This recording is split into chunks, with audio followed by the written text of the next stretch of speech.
भार आरंभ हो गया। भरत, देखो, कुएं में से पानी निकालकर तुलसी के पौधे में दे देना और द्वार पर के बाड़े की मरम्मत भी कर देना। मैं यज्ञ के लिए जा रहा हूं। जब तक मैं आऊं तब तक ये सारा काम हो जाना चाहिए। और ऐसे बोझ बनने से तो अच्छा है कहीं जाकर डूब मरो। हर दिन ऐसे ही कड़वी बातें घर वाले उन्हें सुनाकर निकल जाते थे, पर जड़ भरत पर उन कड़वी बातों का कोई असर नहीं होता था। उल्टे इस जन्म में वह सांसारिक कार्य व्यापार से इतने निर्लिप्त और उदासीन हो चुके थे कि कई बार उनसे काम बिगड़ भी जाते थे। भरत, भरत, मूर्ख, जड़ कहीं के, तू वास्तव में जड़ निकलेगा मुझे पता ना था। मैंने तुझे तुलसी के पौधे में पानी डालने को कहा और तूने पूरे आंगन को जलमग्न कर दिया। मैंने तुझे बाड़े की मरम्मत के लिए कहा था और तूने घर के भीतर आने का मार्ग ही बंद कर दिया।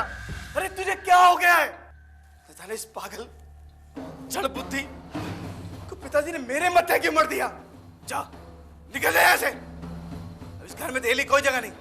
ये घर तेरा नहीं। आपने ठीक कहा भाई, ये घर मेरा नहीं है। इस धरती पे किसी का घर नहीं है।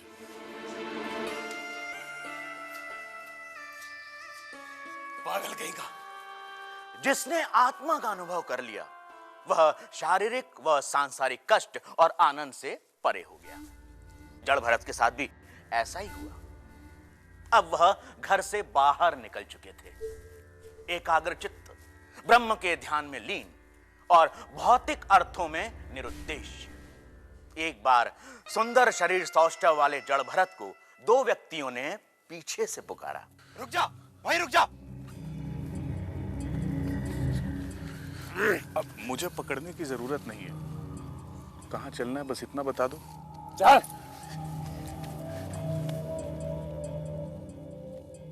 ये दोनों भरत को कहां ले जा रहे हैं? सरदार, हम पकड़ लाए एक व्यक्ति। तुम पकड़ लाए? मुझे तो ये स्वयं आता दिखाई दे रहा है। क्या तुम्हें पता है क्यों लाया गया है तुम्हें यहाँ? मेरे जाने न जाने से क्या अंतर पड़ेगा? क्या तुम्हें पता है कौन है हम? वही जो हम सब में है। अरे मूर्ख, डाकू हैं हम।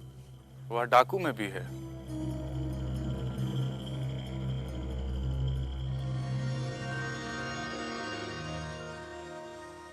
तुम हो कौन? वही जो तुम हो। अरे मूर्ख हो, ये तो कोई ब्राह्मण लगता है। किसे पकड़ लाए बलि चढ़ाने को? क्या तुम्हें पता नहीं ब्रह्म हत्या पाप है? यदि तुम मुझे बलि चढ़ाने के लिए लाए हो तो भी मैं तैयार हूं। किसी दूसरे की बलि चढ़ाने से बेहतर है तुम मेरी बलि चढ़ा दो। क्या मैं बलि चढ़ाने का कारण जान सकता हूं? हमारे सरदार के कोई संतान नहीं है, इसलिए वो देवी को प्रसन्न करना चाहते हैं। जिसने स्वयं को दृश्य अदृश्य में अभिव्यक्त किया है, जिसने स्वयं को इस सृष्टि में अभिव्यक्त किया है, वह अपने ही एक रूप, एक आकार, एक देह की हत्या से कैसे प्रसन्न हो सकता है? क्या मैं सिर्फ यह शरीर हूं? क्या तुम सब सिर्फ यह शरीर हो? जिसे तुम मेरा कहते हो वह मेरा है, जिसे तुम अपना कहते हो वह क्या तुम्हारा है? काश विवेक की दृष्टि से तुम अपना ही असीम और अनंत विस्तार देख पाते।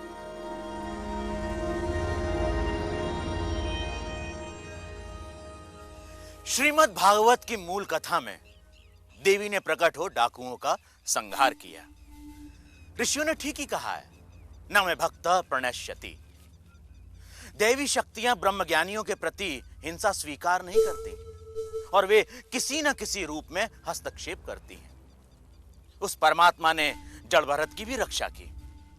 जड़ भरत का वैराग्य इतना उच्च कोटि का था कि देवी द्वारा रक्षा करने पर भी वे उदासीन थे। वे अपने आसपास हो रही घटनाओं से अप्रभावित फिर उस रास्ते पर चल दिए। सिंधु और सौवीर के राजा रघुगण ऋषि कपिल से ब्रह्म ज्ञान पाने आज कपिलाश्रम जा रहे हैं। अरे क्या शक्ति समाप्त हो गई है तुम लोगों की? जल्दी जल्दी चलो। दुर्बलों की भांति चलोगे तो चमड़ी उधेड़ दूंगा। चलो। राजन, कहार बहुत थक गए हैं। अगर आपकी आज्ञा हो तो ये लोग थोड़ा आराम कर लें। ठीक है, पालकी रोको।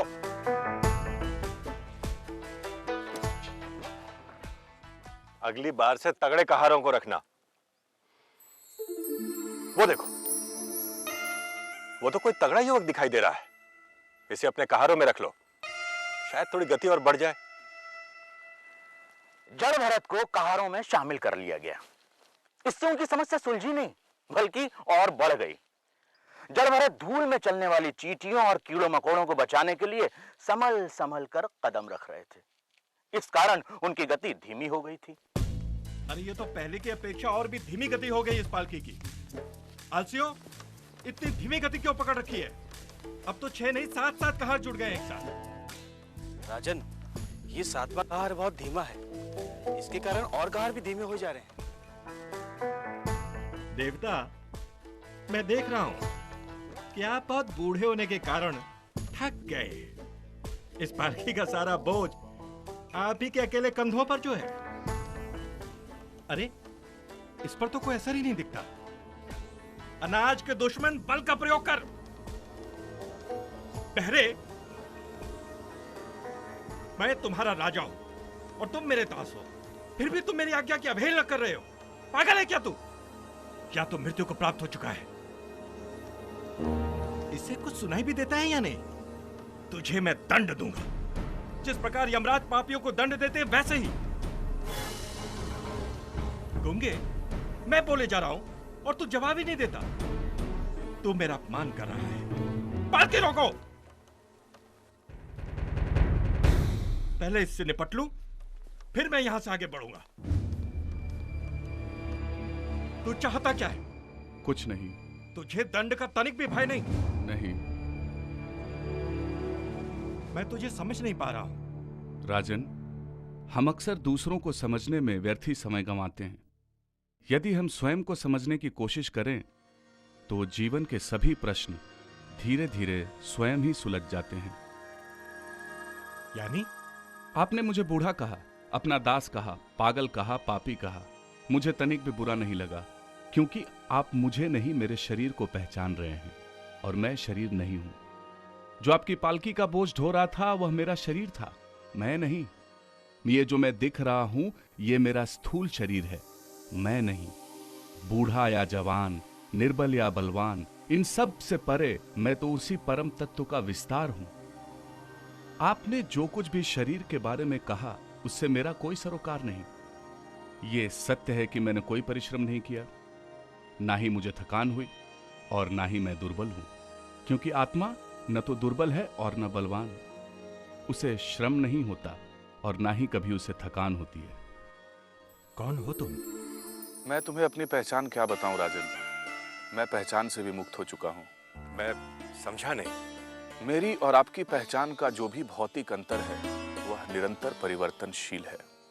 मोटापा, दुबलापन, क्रोध, आनंद, मानसिक और शारीरिक विकार, भूख, प्यास, डर, असहमति, भौतिक सुख की वासना, बुढ़ापा, नींद, संसार पर विजय प्राप्त करने की इच्छा, हंसना, रोना, मैं या स्व के रूप में अपने शरीर को पहचानना, ये सब तभी होता है जब हमारी भौतिक पहचान हमारी आत्मा को ढक लेती है। आपने मुझसे कहा कि आप मेरे राजा हैं और मैं आपका दास हूं, किंतु संसार में जन्मा एक व्यक्ति भी क्या देश और धर्म के नियमों से परे है? तो फिर आप ही बताइए, कौन है राजा और कौन है दास? और फिर यह तो हमारे लगातार बदलते हुए कर्म पर निर्भर करता है कि कौन क्या बनता है। अपनी भौतिक अथवा परिवर्तनशील स्थिति पर गर्व करना अपने भीतर अहंकार का मार्ग खोलना होता है। इसी मार्ग से आसक्ति और वासनाएं आती हैं और दीमक की भांति विश्व विजेताओं तक को खोखला कर जाती है। फिर आपने मुझे पागल कहा। मैं उसके लिए माफी चाहता हूं। माफी की आवश्यकता नहीं है राजन, आवश्यकता है अपने अंदर विवेक को टटोलने की।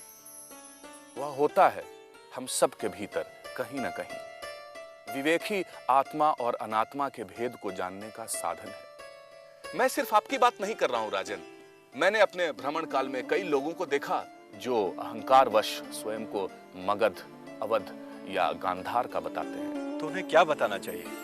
जब कुछ भी नहीं था तब भी वह परमात्मा था, जब कुछ भी नहीं होगा तब भी वह परमात्मा होगा। तो अब तुम ही बताओ राजन कि मनुष्य निर्मित परिवर्तनशील भौगोलिक सीमाएं हमारी पहचान है या वह स्वयं, वह परमात्मा? उदास होने का कोई कारण नहीं है राजन। उसी परमात्मा ने तो इस अखिल विश्व की रचना की है और मैं ही वह हूं। इसलिए पूरा विश्व मेरा है और मैं ही विश्व हूं। देवता, मैं स्वयं को उस स्वयं में कैसे देख सकता हूं? दृष्टा और दृश्य विवेक के द्वारा। यानी? अपने विवेक द्वारा अपने शरीर को अथवा पंचकोश को देखो। चूंकि यह शरीर और स्थूल संसार दृश्य है और आत्मा दृग या देखने वाला, इसलिए आत्मा शरीर का साक्षी है। जो भी इस शरीर और संसार को ही आत्मा समझने की भूल कर बैठता है, वह आत्मा के सत्य को नहीं जानता। देवता, तो फिर यह आत्मा क्या है? यह जो स्थूल शरीर है, जिसे हम जागृत अवस्था में देख सकते हैं और जो निरंतर परिवर्तनशील है, वह आत्मा नहीं है। तो फिर? चूंकि आत्मा भूख और प्यास, दुविधा और निर्णय की अवस्था का साक्षी होता है, इसलिए सूक्ष्म शरीर भी आत्मा नहीं है, क्योंकि भूख और प्यास, दुविधा और निर्णय ये सब सूक्ष्म शरीर की क्रियाएं हैं। किंतु मेरा प्रश्न तो, आत्मा तो गहरी निद्रा की अवस्था या कारण शरीर का भी साक्षी होता है, इसलिए कारण शरीर भी आत्मा नहीं है। तो फिर आत्मा होता क्या है? स्वयं अनुभव करो। मैंने तुम्हें आत्मा के अनुभव का मार्ग बताया। जिस दिन तुम अपने विवेक के द्वारा अनात्मा के साक्षी बन जाओगे, तुम्हें आत्मा का ज्ञान हो जाएगा। देवता, आप कहां जा रहे हैं? मुझे लगा आप अपने गंतव्य तक पहुंच गए। मोह, वासना, अहंकार, संसार की नश्वरता का बोध होने के बावजूद